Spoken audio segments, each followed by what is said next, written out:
এই যে হালম সোনা কোথায় উঠছে? এই পাঁচিলের পর উঠছে, যদিও পাঁচিলটা সেফ আছে, তো সে ট্যাঙ্কির পাশের পাঁচিলটা এখানে উঠে বসে আছে, তাই না? আই তুমি কি এখানে উঠে বসে আছো কেন বলো? একটু চুলকে চুলকে দেবো না একটু আদর করে দেবো? একটু আদর করে দিই, একটু আদর করে দিই, একটু আদর করে দিই। আই দেখি তো দেখি তো দেখি তো, একটু আদর করে দিই, একটু আদর করে দিই। আমার সোনা পাখি, আয় মানে পাখি, এই আই দুস্তু পাখি, নামবা? আসো নামাই দি, নামো, উড়ে উড়ে নেমে যাও। আইয়া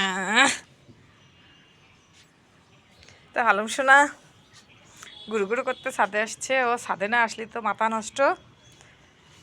আজকে হচ্ছে ও নিচে যাওয়ার চেষ্টা করছে জানলা দিয়ে, কিন্তু জানলা আমি ক্যাট প্রুফ করে দিছি, আর যাইতে পারবে না।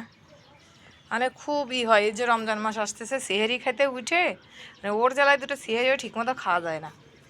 ও কি করে, আমরা সেহেরি খাইতে বসি আর ও দেখে কোন জায়গাতে বেরোবো, নিচে যাও।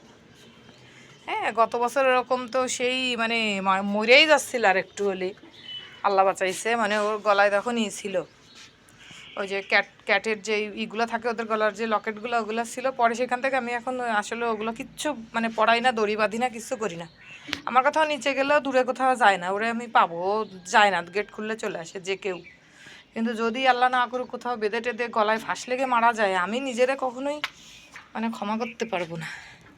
যার কারণে সব কিছু আমি ওর ওর খুলে দিছি, যে দরকার নেই, আমার শোনার হচ্ছে ইসের দরকার নেই, এরকমই থাক। ও হচ্ছে হেই হেই পাখি পাখি, একটা পাখি আসছে মনে হয়, কবুতর উড়ে গেল, আর ও টার্গেট নিচ্ছে।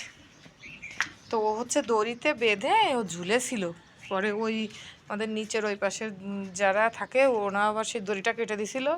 তারপরে ও দেখি ওই পাশের জঙ্গলেও আমি ওর চিল্লানো শুনেছি, ও যখন ওই মনে হয় গলায় পাইছে, ও কীরকম করে একটা চিল্লাই উঠেছে। আমার তখন আমি বাথরুমে উজু করতেছি মনে হয়, আমি বুঝতে পারছি যে ও, এবার উজু করে বের হয়ে দেখি কি ও নেই, নিচে গেছি, নিচে যাই দেখি ওই পাশে। তখন আমি ছেলে মেয়েরা বকাবকি করতেছি যে তোরা একটু খেয়াল রাখিস না, কাছে ওই কে বলেছিল এখানে।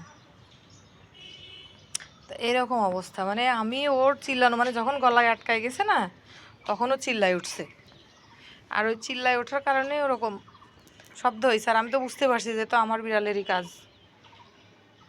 পরে আমারে আবার ওই নিচে ওনারা হচ্ছে বললো যে এরকম বেঁধেছিল দড়ির সাথে, আমরা হচ্ছে করে দিছি, কেটে ঠিক করে দিছি। এই হলো অবস্থা। তাহলে মানে কি বলবো, এত দুষ্টু হয়েছে। এই জন্য এবছর আগের থেকে জাংলা টাংলা সব করে দিচ্ছি, যাতে রমজান মাসে সেহরি খেতে উঠে ওরে নিয়ে আর ঝামেলায় না পড়তে হয়। যদিও রমজান মাস খুবই কাছাকাছি চলে আসছে।